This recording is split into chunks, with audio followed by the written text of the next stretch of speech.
Hi friends, welcome to channel. So இன்னைக்கு நம்ம இந்த வீடியோல வந்து Z transformல ஒரு ரெண்டு ப்ராப்ளம் பார்க்கலாம். ஸோ என்னென்ன ப்ராப்ளம் பார்த்தீங்கன்னா, ஸோ ஃபர்ஸ்ட் ப்ராப்ளம் பார்த்தீங்கன்னா x of n equal to a power of n u of n. Second problem வந்து x of n equal to minus a power of n u of minus n minus 1. So இந்த ரெண்டு சிக்னலுக்கும் இந்த ரெண்டு time domain சிக்னலுக்கும் அதாவது discrete time domain சிக்னலுக்கு நம்ம என்ன பண்ண போறோம்னா x of z and region of convergence நம்ம கண்டுபிடிக்கலாம். ஸோ எப்படின்னு பாருங்க. ஃபர்ஸ்ட் ப்ராப்ளம் ஒரு ப்ராப்ளமாக நம்ம பார்க்கலாம். ஃபர்ஸ்ட் ப்ராப்ளம் பாருங்க. x of n equal to a power of n into u of n. u of n அப்படின்றது என்ன பார்த்தீங்கன்னா ஒரு ஸ்டெப் சிக்னல். இந்த ஸ்டெப் சிக்னலினுடைய மேக்னிடியூட் எப்படி இருக்குன்னு பார்த்தீங்கன்னா 0லேருந்து இன்ஃபினிட் வரைக்கும் இருக்கும். அதாவது u of n எப்படி இருக்கும்? u of n அப்படின்றது வந்து 1. ஸோ பார்த்தீங்கன்னா உங்களுக்கு இது போல் இருக்கும். ஸோ அப் டு இன்ஃபினிட் வரைக்கும் இருக்கும். n equal to infinite வரைக்கும் மேக்னிடியூட் வந்து 1 இருக்கும். ஸோ டிஸ்கிரிட் டைமில் ஒவ்வொரு என்னனுடைய வேல்யூ 0, 1, 2, 3, 4 எல்லாத்துக்குமே மேக்னிடியூட் வந்து நமக்கு 1 இருக்கும். ஸோ இதுதான் வந்து யூனிட் ஸ்டெப் சிக்னல். ஸோ அப்போ இதனுடைய எக்ஸ் ஆஃப் ஜெட் நம்ம கண்டுபிடிக்கணும் அப்படின்னா ஸோ ஆஸ் யூஷுவல் நம்ம ஃபார்முலா யூஸ் பண்ணிக்கலாம். X of jet equal to summation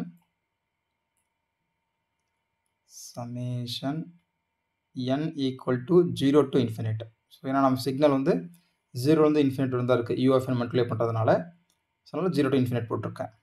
சமேஷனோட லிமிட்டில் எக்ஸ் ஆஃப் என்னோட value a power of n into z power of minus n. So இதிலிருந்து நம்ம பவரில் இருக்கக்கூடிய எண்ணை காமனாக வெளியே எடுத்துப்போம். அப்போ n equal to 0 to infinite a z inverse whole power of N.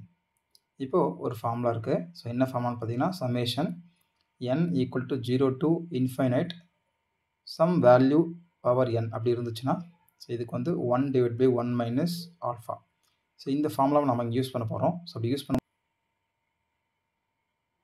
1 divide by 1 minus a z inverse நமக்கு கிடைக்கும்.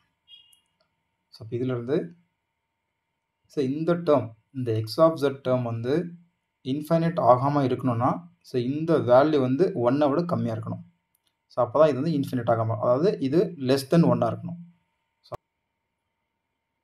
ஏ ஜெட் இன்வர்ஸ் கண்டிப்பாக எப்படி இருக்கணும்?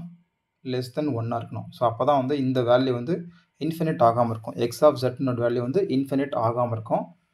ஸோ அப்போ இதிலிருந்து ஸோ இதுதான் பார்த்தீங்கன்னா உங்களுக்கு ஆர்ஓசி. ஸோ இந்த வேல்யூ தான் வந்து உங்களுக்கு ஆர்ஓசி. ஸோ இதை நம்ம என்ன சொல்கிறோம்? ரீஜன் ஆஃப் கன்வர்ஜன்ஸ் சொல்கிறோம்.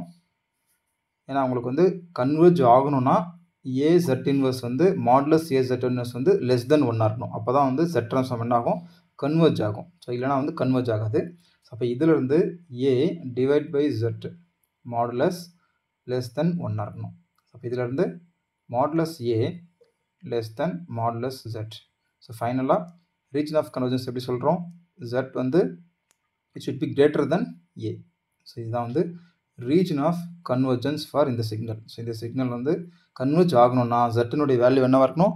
That should be greater than a. So அப்போ பார்த்தீங்கன்னா உங்களுக்கு வந்து இப்படி தான் இருக்கும்.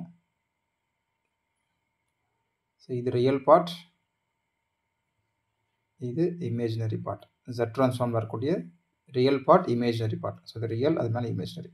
ஸோ இதுதான் வந்து z equal to a line. So இப்போ இதை நம்ம வந்து z ஈக்குவல் டு ஏ அப்படின்னு வச்சுக்கிட்டோம்னா இது ஆர்ஓசி எப்படி இருக்கும்?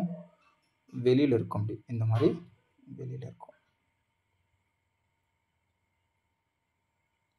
ஸோ இதுதான் வந்து உங்களுக்கு region of convergence. But z transform நம்ம இதோட எடுத்துகிட்டு பாருங்க. ஸோ ஜெட் ட்ரான்ஸ்ஃபார்ம் எப்படி இருக்குன்னு பார்த்தீங்கன்னா சைடில் போடுறேன்.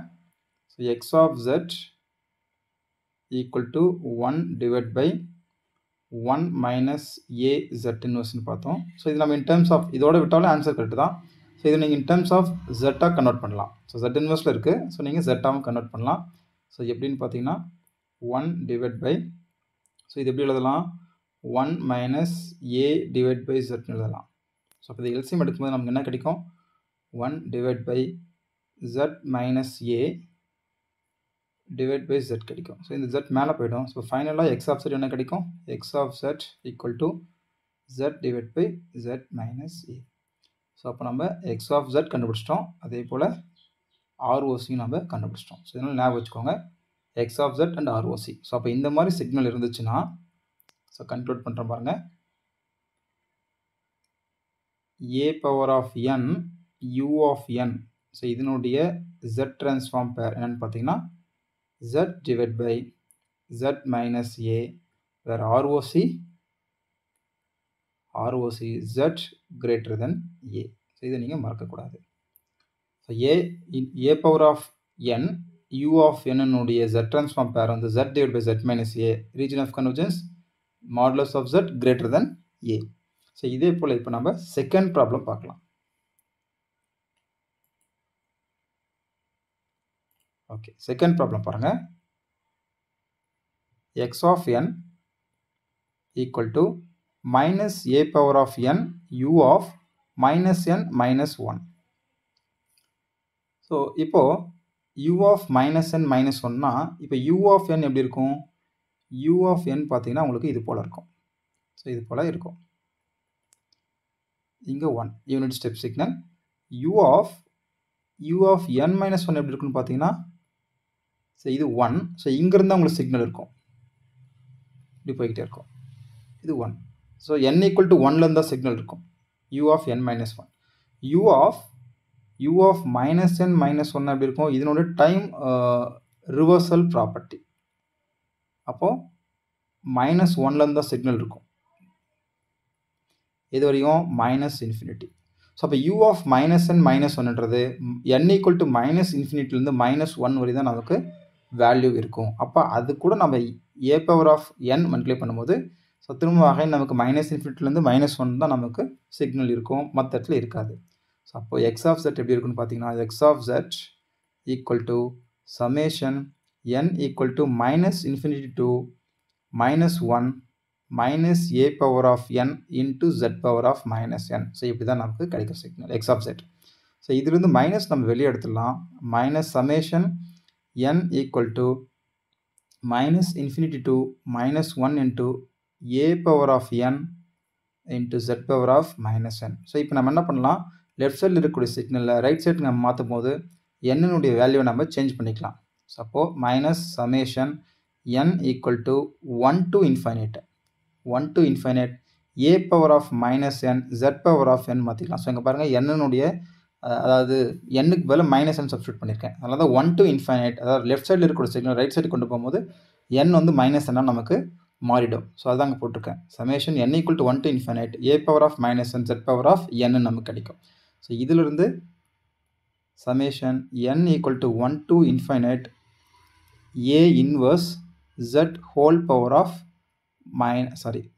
Whole power of plus n.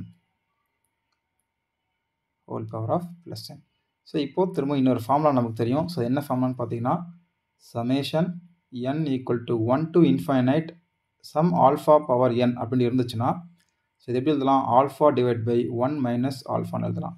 So இந்த ஃபார்முலா நம்ம யூஸ் பண்ணும்போது ஸோ நமக்கு எக்ஸ் ஆஃப் ஜெட் என்ன கிடைக்கும், X of jet equal to, so இந்த இடத்துல ஆல்ஃபான்றது a இன்வர்ஸ் z, அப்போது ஏற்கனவே மைனஸ் இருக்குது, அப்போ minus a inverse z divide by 1 minus a inverse z. So இந்த எக்ஸ் ஆஃப் ஜெட்ன்றது கன்வர்ஜ் ஆகணும்னா அப்போ ரீஜன் ஆஃப் கன்வர்ஜன்ஸ் என்னவாக இருக்கும், கன்வர்ஜ் ஆகணும்னா அந்த ஈக்குவேஷனில் டினாமினேட்டரில் இருக்கக்கூடிய a இன்வர்ஸ் ஜெட்ன்றது that must be less than 1 இருக்கணும். ஸோ அப்போது a inverse z should be less than 1. அப்போ தான் வந்து அந்த செட் ட்ரான்ஸ்ஃபார்ம் ஆனது கன்வர்ஜ் ஆகும். ஸோ அதுதான் ரீஜன் ஆஃப் கன்வர்ஜன்ஸ். அப்போ இதிலிருந்து modulus of z is less than modulus a. So இதுதான் ரீஜன் ஆஃப் கன்வர்ஜன்ஸ். ஸோ எப்படி இருக்கும் இது, ஸோ இப்போது இது போல் இருக்குது, இது ரியல் பார்ட், இது இமேஜினரி பார்ட். அப்போது இதுதான் வந்து z equal to a circle அப்படின்னா, ஸோ லெஸ் தென் 1, அப்போ இதுக்குள்ளார இருக்கும் ROC. ஸோ இதுதான் உங்களுடைய ROC, region of convergence. z equal to a அப்படின்னா அதுக்குள்ளார இருக்கக்கூடிய ரீஜன் தான் ரீஜன் ஆஃப் கன்வர்ஜன்ஸ். அந்த எக்ஸ் ஆஃப் ஜெட் வந்து கன்வர்ஜ் ஆகக்கூடிய ரீஜன் அதுதான். இப்போ எக்ஸ் ஆஃப் ஜெட் நம்ம இன்னும் கண்டுபிடிக்கல. ஸோ எக்ஸ் ஆஃப் ஜெட் நம்ம ஸோ இதோட நிறுத்தினாலும் உங்களுக்கு ஓகே தான். பட் இதிலிருந்து நம்ம என்ன பண்ண போகிறோம், ஸோ இதை சிம்பிளிஃபை பண்ண போகிறோம். ஸோ எப்படின்னு பாருங்கள், X of jet equal to minus Z divide by ஏன்னு போடலாம் நியூமரேட்டரில். அதே போல் 1 மைனஸ் ஜெட் டிவைட் பை ஏன்னு போடலாம். ஸோ இதிலேருந்து நம்ம ஏ வந்து எல்சிஎம், அதாவது காமன் எடுத்துக்கலாம், எல்சிஎம் எடுத்துக்கலாம் டினாமினேட்டரில். இப்போ மேலே ஜெட், அதே போல் கீழே ஏ மைனஸ் ஜெட் கிடச்சிடும். ஸோ ஏ கேன்சல் ஆகிடும். ஸோ மேலே இருக்கிற மைனஸை கீழே மல்டிப்ளை பண்ணும்போது z divide by z minus a நமக்கு கிடைக்கும். இதுதான் எக்ஸ் ஆஃப் ஜெட். ஸோ அப்போ எக்ஸ் ஆஃப் ஜெட் கண்டுபிடிச்சிட்டோம். அதே போல் ரீஜன் ஆஃப் கன்வர்ஜன்ஸ் நம்ம கண்டுபிடிச்சிட்டோம். ஸோ இந்த ரெண்டு ப்ராப்ளத்தை நோட் பண்ணி பாருங்கள். X of Z, Z transform வந்து உங்களுக்கு காமனாக இருக்கும், பட் ரீஜன் ஆஃப் கன்வர்ஜன்ஸ் மட்டும் தான் உங்களுக்கு சேஞ்சாக இருக்கும். ஸோ நல்லா பாருங்கள். ஸோ இது நம்ம ஃபஸ்ட்டு பார்த்த ப்ராப்ளம். இதில் எக்ஸ் ஆஃப் ஜெட் பார்த்தீங்கன்னா z divide by z minus a. Second ப்ராப்ளத்துலையும் இதே தான் z transform x of z கிடைக்கும். பட் இந்த ஃபஸ்ட்டு ப்ராப்ளத்தில் ரீஜன் ஆஃப் கன்வர்ஜன்ஸ் வெளியில் போயிட்டு இருக்குது. அதாவது ஏவோட வேல்யூ ஏ சர்க்கிளை விட வெளியில் போயிட்டு இருக்குது. செகண்ட் ப்ராப்ளத்தில் inside the circle. So Z equal to ஏல உள்ளுக்குள்ளார இருக்கிற ரீஜன் தான் ஆர்ஓசி. பட் ஜெட் ட்ரான்ஸ்ஃபார்ம் ரெண்டுத்துக்குமே வந்து சேம் தான். ஸோ இதை நோட் பண்ணி வச்சுக்கோங்க. ஸோ ஃபைனலாக பார்த்தீங்கன்னா ஸோ இங்கே போடுறவங்களுக்கு ஸோ ஃபைனலாக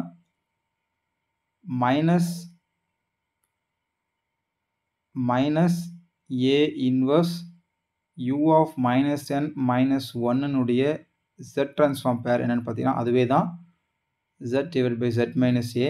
பட் ஆர்ஓசின்றது என்ன? ஆர்ஓசின்றது வேறு ROC region of convergence z is less than a. So இதுதான் வந்து ரீஜன் ஆஃப் கன்வர்ஜன்ஸ். ஸோ இந்த சிக்னலுக்கு. ஸோ இது ரெண்டுமே ஞாபகம் வச்சுக்கோங்க. இதை யூஸ் பண்ணி நிறைய ப்ராப்ளம் நம்மளால் போட முடியும். Okay friends. ஸோ நெக்ஸ்ட் கிளாஸில் நம்ம இன்னொரு ப்ராப்ளம் பார்க்கலாம். Thank you friends.